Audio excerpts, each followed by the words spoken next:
Book 7, Number 1. What is badness? It's something you've seen many times before. Whenever something happens, remember that it is nothing new. You've seen it before. You'll find the same things happening everywhere you look, just like in ancient history, the Middle Ages, and in our own time. Cities and homes are full of the same kinds of events now. There is nothing new. Everything is both familiar and short-lived. 2. How can our principles die if the thoughts that support them are still alive? You have the power to keep these thoughts strong. You can choose to have the right interpretation of everything, which you should strive to have. If you can do this, why let yourself be disturbed? External things do not affect your mind. Let this notion frame your outlook on life, and you will remain strong. It is in your power to regain control of your life. See things as you used to see them, for this is how you recover your life. 3. The idle business of ostentatious display, such as stage shows, flocks of sheep, herds, spear exercises, dogs chasing a bone, feeding fish, ants working, mice running around scared, and puppets being pulled by strings are all similar.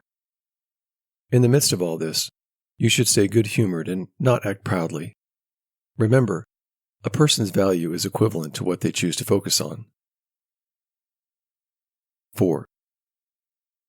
In conversations, pay attention to the words being said with the intent to quickly understand their meaning. When observing actions, watch carefully to discern what is implied. 5. Is my understanding good enough for the task? If it is, I use it as a tool given to me by nature to do the work. If it isn't, I either step aside for someone else who can do it better, unless there's a good reason why I should not do so, or I do my best with the help from someone who can achieve what is needed. Whatever I do, whether alone or with others, should be aimed at what is useful and beneficial for society. 6. How many, after being celebrated by fame, have passed into oblivion, and how many who have celebrated the fame of others have long been dead? 7. Do not be ashamed to accept help. Your job is to do your duty, like a soldier attacking a town. If you're injured and can't climb the walls by yourself, but you can with someone else's help, then accept the help. 8. Don't let future events concern you. If you need to deal with them, you will face them with the same reasoning skills you are using for present matters. 9. Everything in the universe is connected, and this connection is sacred. Everything works together to form a single, unified order. There is one universe made up of all things, one divine essence present in all things, one substance, one law, and one shared reason among all intelligent beings, and one truth, if indeed there is one perfect expression for all beings that share the same nature and reason for existence. 10.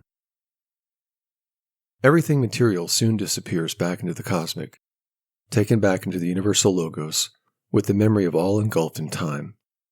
To the rational animal, the same act is according to nature, and according to reason. 11. For a rational being, doing something natural is the same as doing something reasonable. 12. Stand erect, or make yourself stand erect. 13. Just as parts of the body work together as one, so do rational beings, even if they are separate, because they are meant to cooperate. This will become clearer to you if you remind yourself that you are a member of a system of rational beings. However, if you think of yourself only as a part of the whole, you do not yet truly love people because you do not yet find joy in doing good for its own sake. You are doing good out of a sense of duty, not because you see it as naturally beneficial. 14. Let whatever happens affect the parts of me that suffer pain, for those parts can complain if they want to, but unless I believe what has happened is bad, I am not harmed, and it is within my power to think so. 15. No matter what anyone says or does, I must remain good, like gold, an emerald, or purple fabric. No matter what anyone does or says, I must stay true to my nature and keep my color. 16. The mind doesn't disturb itself. It doesn't feel fear or cause itself pain. If someone else tries to cause it harm, let them try, for the mind won't be affected unless it chooses to be. The body can try to avoid suffering and complain when it wants, but the soul, which feels fear and pain and has the power to form perceptions about these things, will not suffer unless it decides to. The mind needs nothing unless it decides it does. So too, it can be free from perturbation and impediment if it so chooses. 17. Eudaimonia, to flourish, means having a good spirit. So, what are you doing here, troubling thoughts? Please go away as quickly as you came. I do not want you. You've returned as you always do. I'm not angry with you. Just go away. 18. Is anyone afraid of change? For what can take place without change? What could be more natural or fitting for the universe?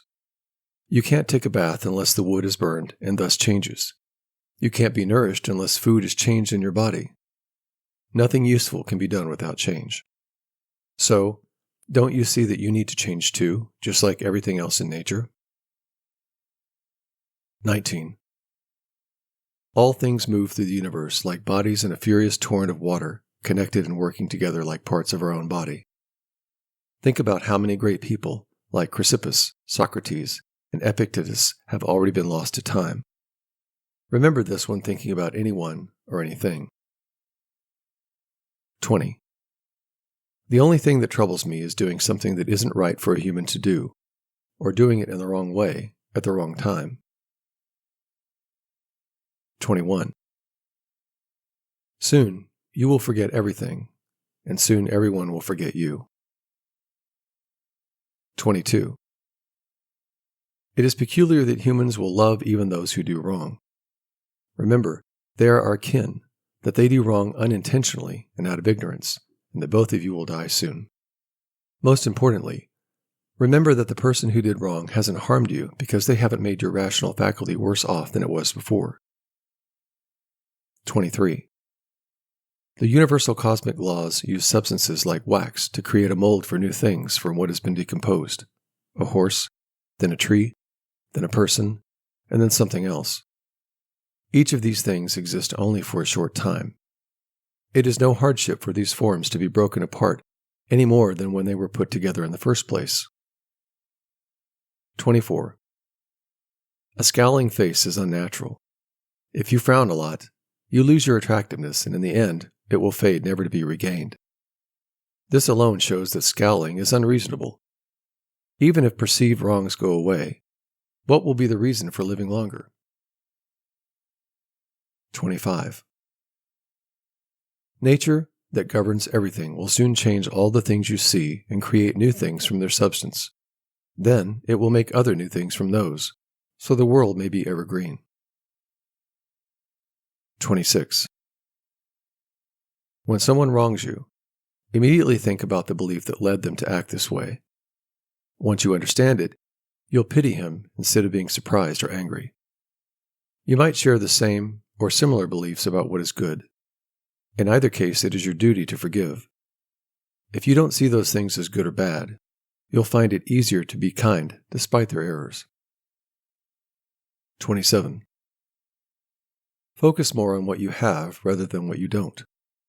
Among the things you have, choose the best ones and remember how much you want them if you didn't have them. However, be careful not to get so attached to these things that you overvalue them and be disturbed in the event that you lose them.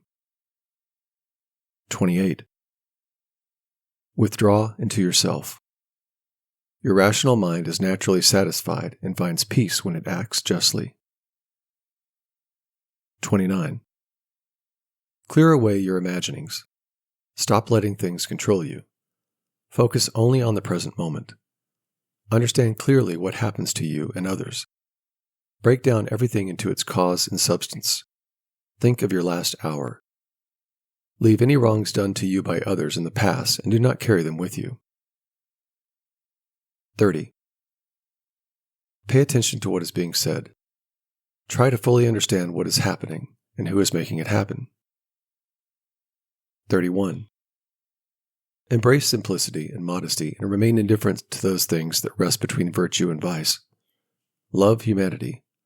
Follow God. Remember, as the poet says, that law governs everything. 32. About death. Whether it is a dispersion or a resolution into atoms or annihilation, it is either extinction or change. 33. Regarding pain. Unbearable pain will eventually end, and long-lasting pain is manageable. The mind can stay calm by retreating inward. Your ruling faculty can remain unaffected even if your affected parts of your body inform you of pain. 34. Regarding fame. Look at the people who chase after it. Notice what they are like, that they avoid, and what they pursue. Think about how heaps of sand quickly pile up over one another. Similarly, in life, new events quickly overcome the ones that came before. 35. From Plato. A person with an elevated mind who looks at all time and existence can't possibly think that human life is anything significant. Such a person will also believe that death is not a bad thing. 36. From Antonine. It is noble to do good deeds, even when people criticize you. 37. It is shameful if your face shows what your mind desires, while your mind itself is without control and discipline. 38. It's not right to upset yourself over things, for others care nothing about it. 39. Bring joy to the immortal gods and ourselves. 40. Life is like harvesting ripe corn. While one person is born, another dies. 41. If gods care not for me and for my children, there is a reason for it. 42. For the good is with me and the just. 43. No joining others in their wailing, no violent emotion. 44. From Plato. I would reply to this person by saying, you are wrong if you think a person worth anything at all would concern themselves with the hazards of life or death. Instead, they should focus only on whether their actions are just or unjust, and whether they are doing the work of a good or a bad person. 45. Here's the truth of it, people of Athens. Wherever someone has chosen to be, believing it to be the best place for him, or wherever a commander has placed him, he should stay and face the risks. They should not consider death or anything else more important than the shame of abandoning their post. 46. But, my good friend, consider whether what is noble and what is good is different from staying alive and being saved. For a mature person, considerate thinking about how long they live is worth their concern, this clinging to life. Instead, we should trust the deity with these matters, and believe the saying that no one can escape their destiny. The focus should be on how to live the best life with the time we have. 47. Look at the paths of the stars as if you were traveling among them, and think about how the elements changing into one another, for such thoughts can help cleanse the grime of an earthly life. 48. This is a fine saying of Plato. When talking about people, we should also view earthly things as if from a higher perspective. Look at their gatherings, armies, farming, marriages, treaties, births, deaths, court activities, lonely places, different cultures, celebrations, mourning, markets, everything mixed, showing the order in the chaos of opposites. 49. Think about the past and the major changes in political power to predict the future as it will follow the same patterns. It is not possible for life to deviate much from the present. Therefore, to contemplate life for 40 years is the same as to have contemplated it for 10,000. What more can you possibly see? 50. What comes from the earth returns to the earth, and what comes from the heavens returns to the heavenly realm. This means that both the atoms that fashion things break apart, and all non-sentient elements disperse in a similar fashion. 51. With food, drinks, and clever tricks, we try to escape death, but we must accept the challenges life sends our way and work hard without complaint. 52. Someone else may be better at defeating their opponent, but they aren't more sociable, modest, better prepared for life's challenges, or more understanding of the faults of others. 53. When we do work that aligns with sacred purposes of God and men, we have nothing to fear, for if we can benefit and profit from actions that proceed according to your nature, no harm should be expected. 54. Everywhere, and at all times, accept the present with grace, treat those around you fairly, and control your thoughts to ensure nothing enters your mind without thorough consideration. 55. Do not look at the ruling principles of others. Focus on what nature directs you to do, both the cosmic universal nature through events that happen to you, and your own nature through the action that you are compelled to take. Every being should act according to its nature. Everything else in the world exists for the benefit of rational beings, just as inferior things exist for the benefit of superior ones. Rational beings exist to help each other. The most important part of being human is to conduct yourself in a cooperative and socially productive manner. The second most important is not to be controlled by emotional or physical desires, for they are base in nature. Our rational and intelligent mind should claim superiority and exercise control over itself and all other desires.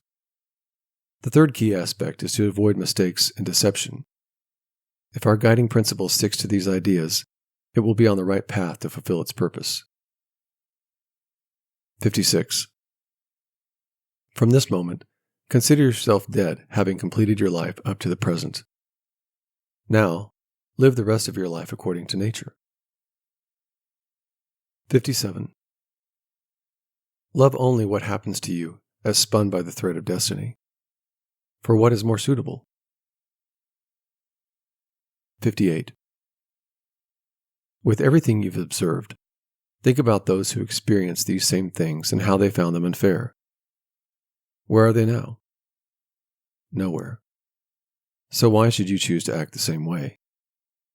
Leave these unnatural agitations to those who caused them and those affected by them. Focus on the right way to contend with what you experience. Use these experiences well, making them something you can work with. Attend to your inner self and decide to be a good person in everything that you do. 59. Remember to look inside you. Inside you is a fountain of goodness, and it will always bubble up if you search for it. 60. The body should be well composed and move smoothly without any awkwardness. Just as the mind shows intelligence and appropriateness in the face, the entire body should reflect this too. However, all of this should be done naturally, without excessive effort. 61. The art of life is more like wrestling than dancing, because you need to be ready and strong to handle sudden and unexpected challenges. 62. Pay attention to the people whose approval you seek and understand their beliefs and values. By doing this, you won't blame those who make mistakes unintentionally, and you won't need their approval once you understand the source of their opinions and desires. 63. The philosopher says that every soul is unwillingly deprived of truth, and in the same way deprived of justice, self-control, kindness, and similar virtues. It's important to remember this so that you can be more understanding and gentle toward others. 64. Remember there is no dishonor in pain, nor does it harm your rational faculty or social nature. For most pains, recall what Epicurus said. Pain is neither unbearable nor eternal. It has limits and should not be made worse by your imagination. Also, recognize that many things we find unpleasant, like extreme tiredness, being too hot, or losing our appetite, are similar to pain. When you feel unhappy about these things, remind yourself that you're giving into pain. 65. Do not feel toward the inhuman as they feel toward others. 66. How do we know if Telegus wasn't a better character than Socrates? It's not enough to say Socrates died nobly, argued skillfully, endured cold nights, refused to arrest Leon of Salamis, or walked confidently in the streets. We should instead consider what kind of soul Socrates had. Was he able to be just to the people and pious to the gods without being upset by others' wrongdoings, without becoming a slave to anyone's ignorance, without seeing his fate as strange or unbearable, and without letting his mind be influenced by the body's suffering? 67. Nature has not mixed your mind with your body so much that you can't control yourself and your own actions. You have the power to be a divine character without it being recognized by anyone else. Keep in mind that very little is needed to live a happy life. Just because you may not become an expert in logic or nature, do not give up on being free, modest, social, and obedient to God. 68. It is in your power to live free from all compulsion and with great tranquility of mind. Even if all the world cries out against you, or if wild beasts tear to pieces this needed body that has grown around you, your mind can look at things and see them for what they truly are, not just how others see them. When you encounter something, you can say, "This is what I needed." Everything you face can help you practice virtues like reason and cooperation. Whatever happens is connected either to the gods or to humans, and is neither new nor hard to deal with, simply part of life. 69. The perfection of moral character consists in this, in passing every day as the last, and being neither violently excited, nor torpid, nor playing the hypocrite. 70. The immortal gods are not vexed for having to deal with so many bad people, and besides this, they still take care of everyone. But you, who won't live as long, are tired of putting up with bad people, even though you are one of them? 71.